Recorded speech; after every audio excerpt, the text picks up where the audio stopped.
Good morning, students.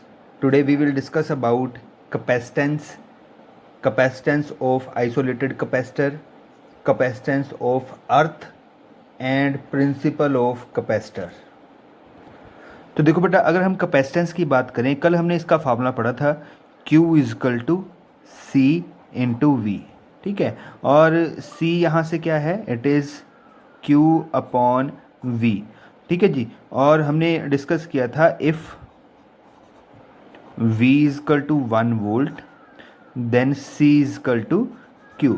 और हमने यहाँ से ये कैपेसिटेंस की डेफिनेशन भी बनाई थी कि कैपेसिटेंस क्या है। Capacitance is that amount of charge which required to raise the potential of a conductor by 1 volt. क्योंकि C Q के इक्वल कब आता है, जब हमारे पास जो पोटेंशियल है वो 1 वोल्ट के इक्वल हो जाता है, ठीक है। तो यहाँ से हमने डेफिनेशन बनाई है C is equal to Q when V is equal to 1 volt, ठीक है जी। तो ये हमारे पास इसकी डेफिनेशन बनती है। देखो बेटा, ये कैपेसिटेंस जैसे हमने +1 में टॉपिक्स पढ़े थे हीट कैपेसिटी, तो यहाँ से ये अब इलेक्ट्रिक कैपेसिटी है, जो चार्ज स्टोर करने की कैपेसिटी है। जो हमने +1 में पढ़ा था वो हीट स्टोर करने की कैपेसिटी थी। हम वहाँ पर बोलते थे the amount of heat required to raise the temperature of a substance by 1 degree, ठीक है। ऐसे यहाँ पर पोटेंशियल रेज करना है, ठीक है। अमाउंट ऑफ चार्ज डाल के पोटेंशियल रेज करना है बाय 1 वोल्ट। तो सेम लगभग ये जो हमारे पास एल्गोरिदम सेम है इसका, ठीक है। तो नेक्स्ट आज हम अपना मेन टॉपिक पर आते हैं। पहले मैं आपको ये बता देता हूँ कि जो कैपेसिटेंस है उसकी यूनिट होती है फैरेड, ठीक है। कैपेसिटेंस को हम नापते हैं फैरेड में। SI unit of C is farad. इसको F, कैपिटल F से लिखते हैं। हमने बताना हो कि इस कंडक्टर की कितनी कैपेसिटी है, then we can say 1 farad, ठीक है। Although 1 farad is very huge quantity, ठीक है। इसकी अदर यूनिट्स हैं, हम इसको माइक्रो फैरेड में भी नोट कर लेते हैं। माइक्रो फैरेड, मिली फैरेड भी हो सकता है, कई बार होता है माइक्रो फैरेड, ठीक है। तो इसका मतलब क्या होता है, माइक्रो फैरेड मीन्स 1 × 10⁻⁶ फैरेड, मिली फैरेड मीन्स 1 × 10⁻⁻³ फैरेड, ठीक है। माइक्रो डबल हो जाए तो 10⁻12 फैरेड, इसको हम 1 पीको फैरेड भी कह सकते हैं, ठीक है। तो इन यूनिट्स में हम कैपेसिटेंस को नोट करते हैं, ठीक है जी। तो नेक्स्ट टॉपिक की तरफ चलते हैं। हमारा टॉपिक है what could be the capacitance of isolated capacitor या कंडक्टर, ठीक है। कि एक हमारे पास सिंगल कंडक्टर है, उसकी कैपेसिटी कितनी हो सकती है, किन चीज़ों पर वो डिपेंड करती है, ठीक है। तो टॉपिक का नाम है हमारे पास capacity of an isolated spherical capacitor या कंडक्टर, ठीक है। एक हमारे पास कंडक्टर है, कैसा है, स्फेरिकल फॉर्म में है। हमने देखना है उसकी कैपेसिटी कितनी हो सकती है, उसमें कितना मैक्सिमम चार्ज स्टोर हो सकता है, ठीक है। तो कोई भी हम कंडक्टर कंसिडर कर लेते हैं, इसका रेडियस मान लेते हैं, let the radius is small r, ठीक है जी। और इस पर कोई ये हमारे पास इसका सेंटर है, वो इस पर कुछ चार्ज डिस्ट्रीब्यूटेड है, कुछ चार्ज इस पर यूनिफॉर्मली डिस्ट्रीब्यूटेड है। Let this charge is Q, ये Q चार्ज इसके ऊपर डिस्ट्रीब्यूटेड है, ठीक है जी। तो अभी मेरे को अगर कैपेसिटेंस फाइंड करनी है तो कैपेसिटेंस का फार्मूला होता है C is equal to Q upon V, ठीक है। और चार्ज हमें पता है हमने कितना इस पर जो है कैरी किया हुआ है इस कंडक्टर ने, दैट इज़ Q।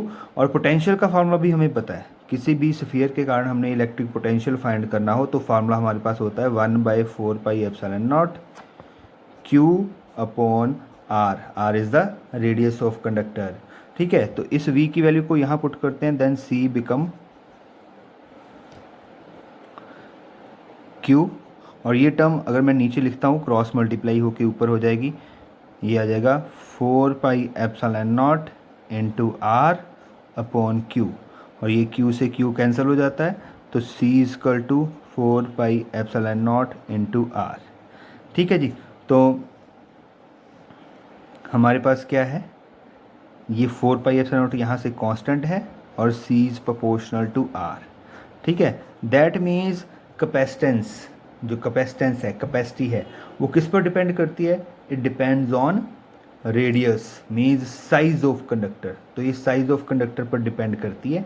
जितना हमारे कंडक्टर का साइज़ ज़्यादा होगा उतनी ही उसकी स्टोरेज कैपेसिटी, चार्ज स्टोर करने की कैपेसिटी ज़्यादा होगी। मैं आपको समझा देता हूँ, एक बार प्रैक्टिकली बता देता हूँ why it depends on radius और साइज़। देखो बेटा, एक हमारे पास कंडक्टर है कोई भी, इसका रेडियस स्मॉल है, ये कुछ बड़ा कंडक्टर है, इसका जो रेडियस है इसको लिख लेते हैं स्मॉल आर, इसका कैपिटल आर। ठीक है। अच्छा, अब इसके आसपास भी एयर है, इसके आसपास भी एयर है एज ए मीडियम।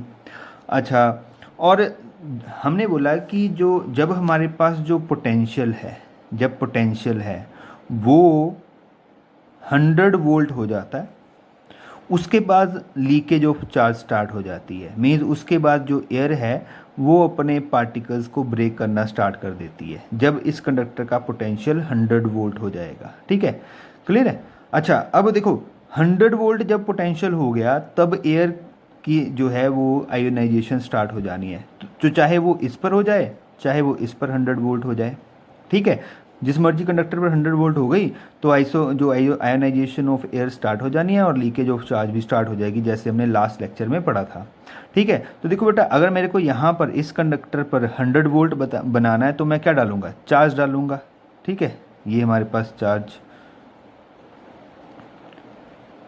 ठीक है, जितना हम चार्ज डाल रहे हैं उतना पोटेंशियल इंक्रीज करता है। मैंने कुछ चार्जेस डाले, ठीक है, और पोटेंशियल इंक्रीज होना स्टार्ट हो गया। और पोटेंशियल किस पर डिपेंड करता है? It also depend upon radius, ठीक है, डिस्टेंस बिटवीन चार्जेस।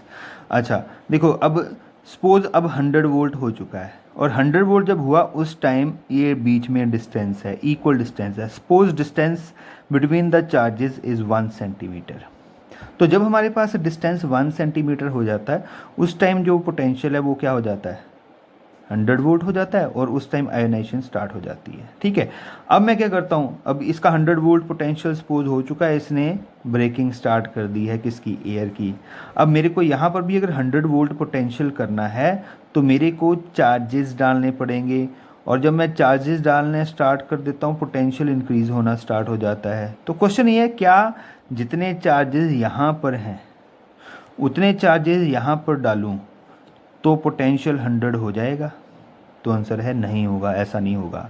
ठीक है, क्योंकि देखो बेटा, जो एनर्जी है वो डिपेंड करती है किसके ऊपर? Distance between the charges. हमने पढ़ा था ना कि जितना क्लोज हम चार्जेस को लेके आएंगे उतनी एनर्जी ज़्यादा बनेगी, उतना पोटेंशियल ज़्यादा बनेगा।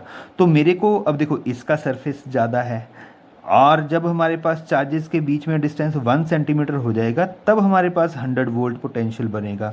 तो ऑब्वियसली मेरे को ज़्यादा चार्जेस डालने पड़ेंगे। तो मैं इसमें ज़्यादा चार्जेस जब डालता हूँ तब हमारे पास डिस्टेंस है वो डिक्रीज़ होके 1 सेंटीमीटर होगा, तब इस पर 100 वोल्ट आएगा, तब हमारे पास ब्रेकेज स्टार्ट होगी। और हमें पता है ब्रेकेज स्टार्ट जब हो जाती है एयर की, उसके बाद इसमें और चार्जेस हम नहीं डाल सकते।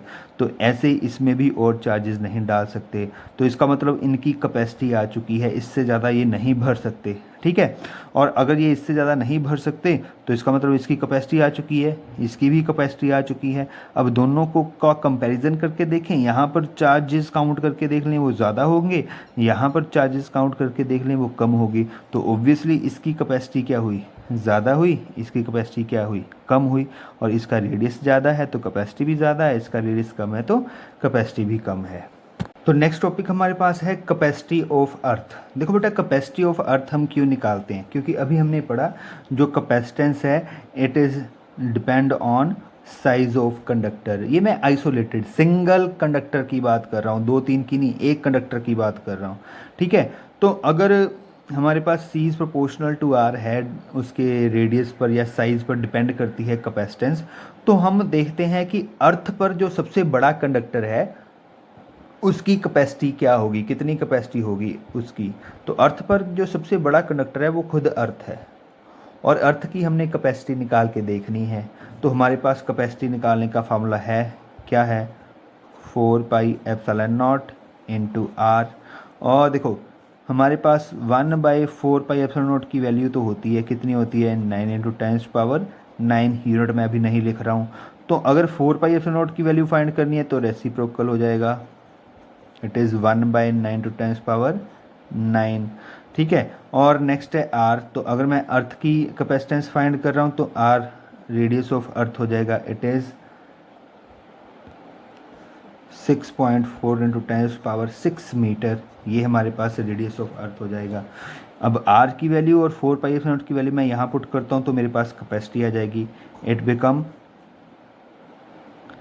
1/9 × 10⁻9 इंटू 6.4 × 10⁻6। तो इसको अगर हम सॉल्व करते हैं तो हमारे पास आंसर आता है, जो इसको कैंसिल करके डिवाइड करके मल्टीप्लाई करके जो आंसर आता है that is 711 microfarad. Microfarad means full earth की कैपेसिटी भी 1 फेरेड नहीं है, इट इज़ वेरी स्मॉल। ठीक है जी। तो हमारे पास जो आइसोलेटेड कैपेसिटर, सिंगल कैपेसिटर जो होते हैं उनकी कैपेसिटेंस बहुत कम होती है। ठीक है, तो उनकी जो कैपेसिटेंस है वो बहुत कम होती है। अब होता क्या है जब हम इस कैपेसिटर को यूज़ करते हैं, कैपेसिटर क्या होता है, it is conductor which can store the charge. हम इस कंडक्टर को कैपेसिटर भी कह सकते हैं।